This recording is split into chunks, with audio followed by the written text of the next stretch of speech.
Welcome. In 1949, the leaders of 12 countries, including President Truman, came together in this very room. History was watching. It had been 4 years since the surrender of the Axis powers and the end of the most devastating war the world had ever known. Here, these 12 leaders gathered to make a sacred pledge to defend each other against aggression, provide their collective security, and to answer threats as one, because they knew to prevent future wars, to protect democracies, to lay the groundwork for lasting peace and prosperity, they needed a new approach. They needed to combine their strengths. They needed an alliance. And here they signed the Washington Treaty and created the North Atlantic Treaty Organization, the single greatest, most effective defensive alliance in the history of the world. Mr. Secretary General, leaders of NATO countries, foreign and defense ministers, representatives from partner nations and the European Union, and members of Congress, distinguished guests, welcome, welcome to the 2024 NATO Summit. It's a pleasure.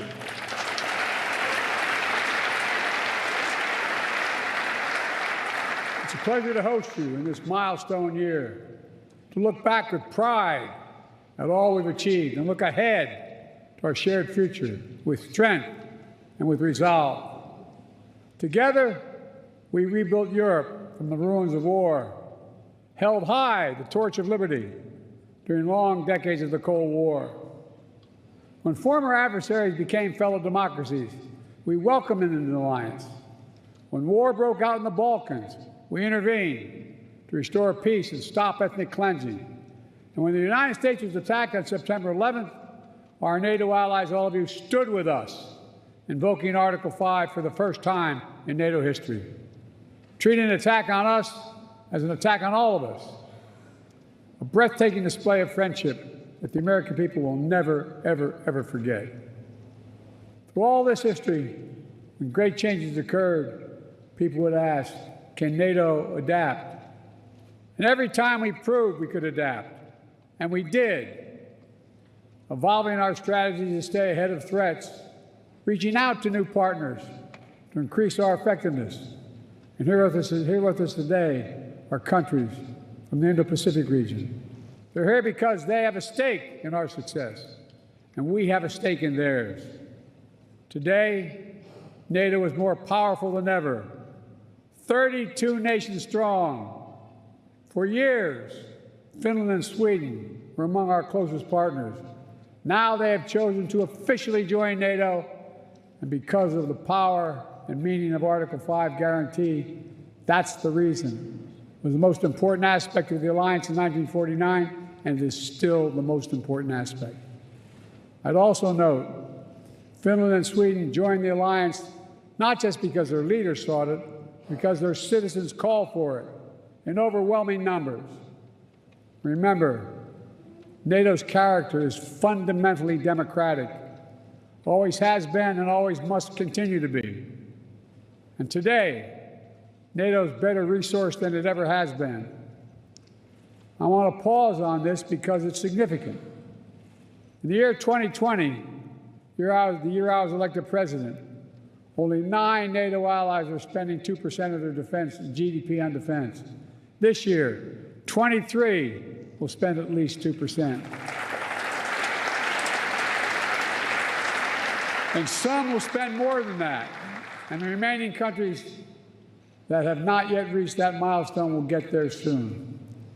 This remarkable progress, proof that our commitment is broad and deep, that we're ready, that we're willing, we're able to deter aggression and defend every inch of NATO territory across every domain: land, air, sea, cyber, and space. My friends, it's good that we're stronger than ever, because this moment in history calls for our collective strength. Autocrats want to overturn global order, which is by and large kept for nearly 80 years and counting. Terrorist groups continue to plot evil schemes, cause mayhem and chaos and suffering. In Europe, Putin's war of aggression against Ukraine continues, and Putin wants nothing less than Ukraine's total subjugation, to end Ukraine's democracy, to destroy Ukraine's culture, and to wipe Ukraine off the map. And we know Putin won't stop at Ukraine, but make no mistake, Ukraine can and will stop Putin.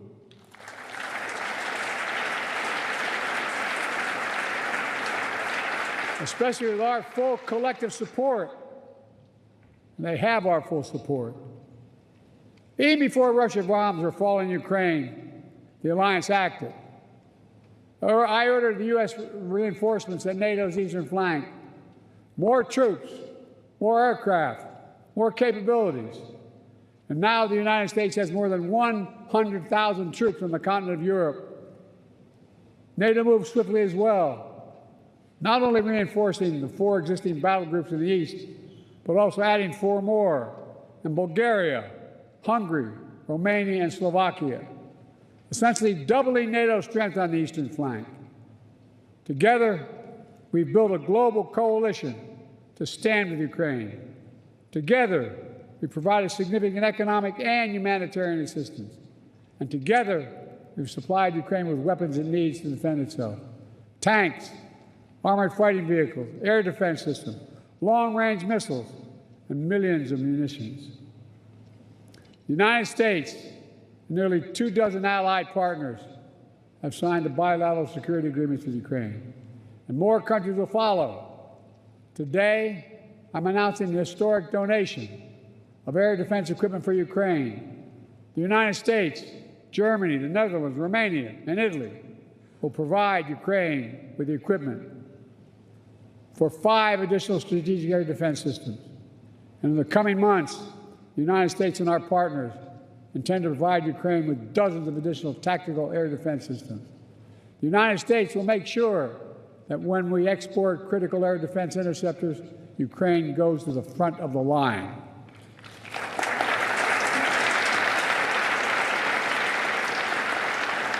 They will get this assistance before anyone else gets it. All told, Ukraine will receive hundreds of additional interceptors over the next year, helping protect Ukrainian cities against Russian missiles and Ukrainian troops facing air attacks on their front lines. Make no mistake, Russia is failing in this war. More than 2 years into Putin's war of choice, his losses are staggering. More than 350,000 Russian troops dead or wounded. Nearly 1 million Russians, many of them young people, have left Russia because they no longer see a future in Russia. And Kyiv, remember, fellas and ladies, was supposed to fall in 5 days, remember? Was still standing 2.5 years later and will continue to stand.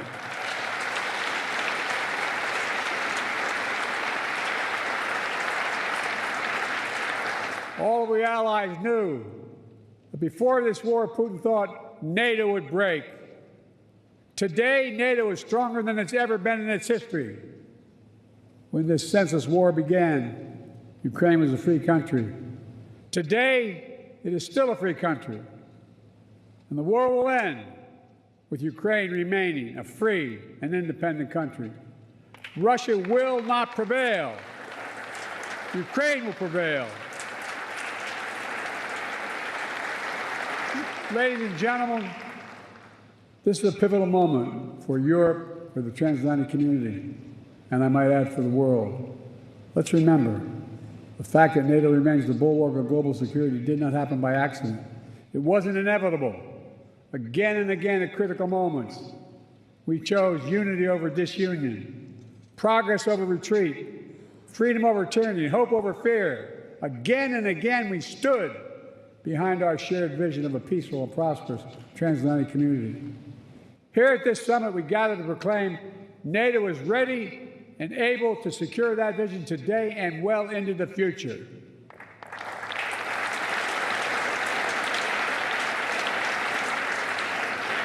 Let me say this. An overwhelming bipartisan majority of Americans understand that NATO makes us all safer. The fact that both Democratic and Republican parties are represented here today is a testament to that fact. The American people know that all the progress we've made in the past 75 years has happened behind the shield of NATO. And the American people understand what would happen if there was no NATO. Another war in Europe, American troops fighting and dying, dictators spreading chaos, economic collapse, catastrophes. Americans, they know we're stronger with our friends, and we understand this is a sacred obligation.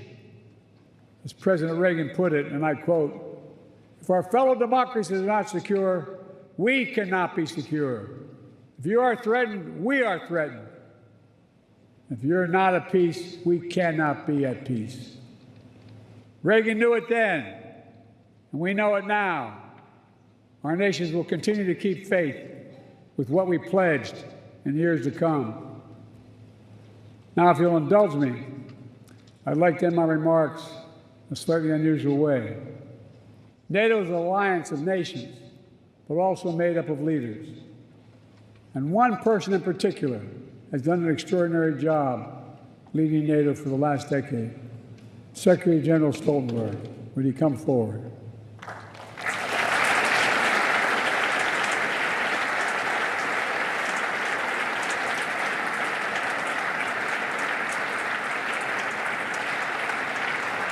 So much of the progress we've made in the alliance is thanks to the Secretary.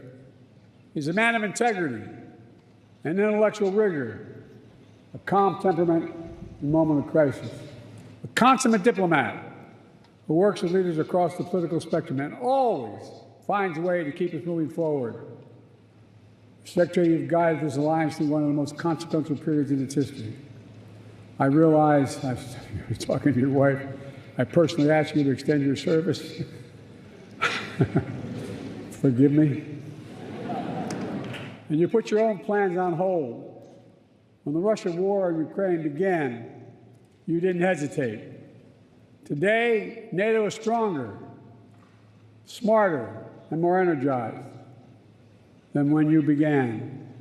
And 1 billion people across Europe and North America, indeed the whole world, will reap the rewards of your labor for years to come in the form of security, opportunity, and greater freedom.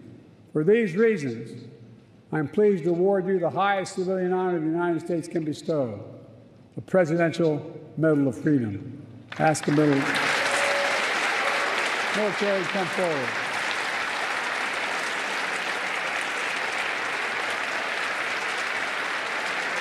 I'm asking to read the citation.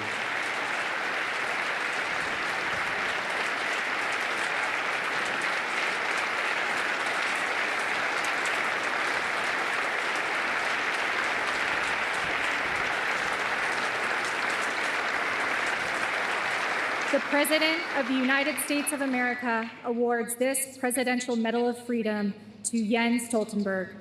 A visionary statesman and ceaseless defender of democracy, Secretary General Jens Stoltenberg has guided the NATO alliance through the most consequential decade for European security since World War II. When Vladimir Putin launched his brutal assault on the people of Ukraine, betting that NATO would break, Secretary General Stoltenberg proved him wrong. Under his stewardship, NATO has become stronger and more united than ever, and Americans for generations to come will benefit from the safer world he helped create. He demonstrates that the core truth of the alliance is as powerful now as it was 75 years ago. Together, we are stronger.